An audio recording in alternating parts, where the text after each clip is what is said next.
अस्सलाम वालेकुम, welcome back to my YouTube channel cooking in my style. आज आपके साथ शेयर करूंगी बेसन वाला नान या हम नान को किस तरह फ्राई कर सकते हैं। बहुत ही मज़ेदार सी रेसिपी है, तो चलिए स्टार्ट करते हैं। बिस्मिल्लाहिर्रहमानिर्रहीम। 2 अदद नान है मेरे पास।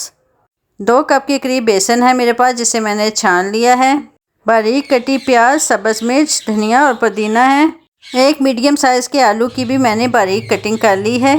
अब हमने लेना है एक बाउल और सबसे पहले इसमें जाएगा छना हुआ बेसन। कुछ ख़ास इंग्रेडिएंट्स, जिसमें हाफ़ चम्मच खुश्क धनिया को मोटा मोटा पीस लिया है। 1/4 इसमें काला ज़ीरा और 1/4 ही इसमें अजवाइन जाएगी। साथ ही इसमें हाफ़ टी स्पून लाल मिर्च पाउडर, 1/4 इसमें हल्दी जाएगी। हाफ़ ही टी स्पून इसमें सफ़ेद नमक का भी इस्तेमाल करेंगे। अब जो इंग्रेडिएंट्स मैंने पहले रेडी करके रखे थे उसे भी इसमें ऐड कर देंगे। जब तक आप जल्दी से मेरी वीडियो को लाइक कर दें और अगर आप चैनल पर नए हैं तो चैनल को सब्सक्राइब भी कर दें, ताकि मेरी आने वाली हर नई वीडियो आप तक पहुंचती रहे। तो ले जनाब, बारीक कटी प्याज, आलू, सब्ज़ मिर्च, धनिया और पुदीना ऐड करने के बाद थोड़ा सा पानी डाल के हमने इन तमाम चीज़ों को अच्छे से मिक्स करना है।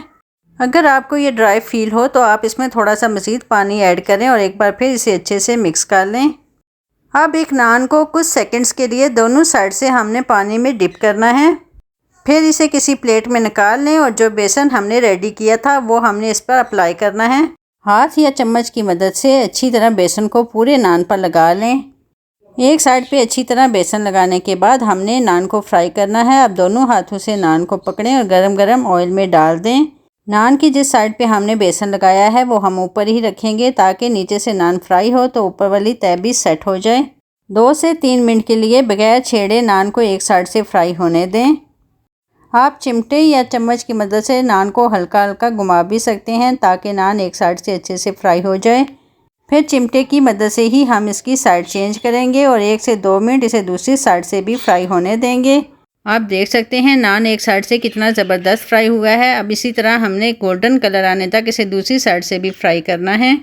इस तरीके से नान फ्राई करने से बेसन नान से अलहदा नहीं होगा और ना ही नान सख्त होगा। बस आपने मेरी रेसिपी को फॉलो करते हुए नान को फ्राई करना है। जब खूबसूरत सा गोल्डन कलर आ जाए तो हम नान को किसी पेपर या अखबार में निकाल लेंगे, ताकि एक्स्ट्रा ऑयल निकल जाए।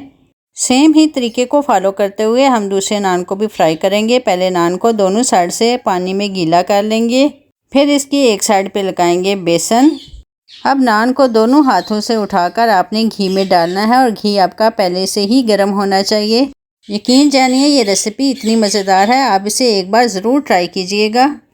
अक्सर ही घरों में कोई तकरीब हो या किसी की दावत की जाए तो नान बच जाते हैं और आप लोग उसे वेस्ट कर लेते हैं, लेकिन अब आपने उसे वेस्ट नहीं करना, बल्कि मेरी इस रेसिपी को एक बार ज़रूर ट्राई कीजिएगा और फिर मुझे फ़ीडबैक में ज़रूर बताइएगा कि आपको ये रेसिपी कैसी लगी। और मैं अपनी पूरी कोशिश करती हूँ कि आपके लिए वो रेसिपी लेकर आऊँ जो कम खर्च भी हो और जिसमें बहुत कम इंग्रेडिएंट्स इस्तेमाल हों, ताकि आप भी इसे आसानी से ट्राई कर सकें। और बातों ही बातों में देखें, मैंने 2 से 3 नान फ्राई कर लिए हैं। और जब तक ये नान फ्राई होते हैं हमने इसके साथ दही और पुदीने की चटनी भी रेडी कर ली है। चाय का 1 कप हो और ऐसा नान और साथ चटनी, तो बेहतरीन सा नाश्ता रेडी है। मैं तो कहती हूँ आप भी देर ना करें, आज ही ट्राई करें मेरी इस रेसिपी को। और वो लोग जो सुबह हैवी नाश्ता नहीं करते, उन्हें भी एक बार ये बेसन वाला नान बनाकर ज़रूर दें। देखिएगा वो भी उंगलियां चाटने पर मजबूर हो जाएंगे। चलें जी, मेरा नाश्ता हो गया है रेडी। अब मैं लूँगी आपसे इजाज़त। इंशाल्लाह फिर मिलेंगे किसी नई रेसिपी के साथ। अपना बहुत ख्याल रखिएगा। अल्लाह हाफिज़।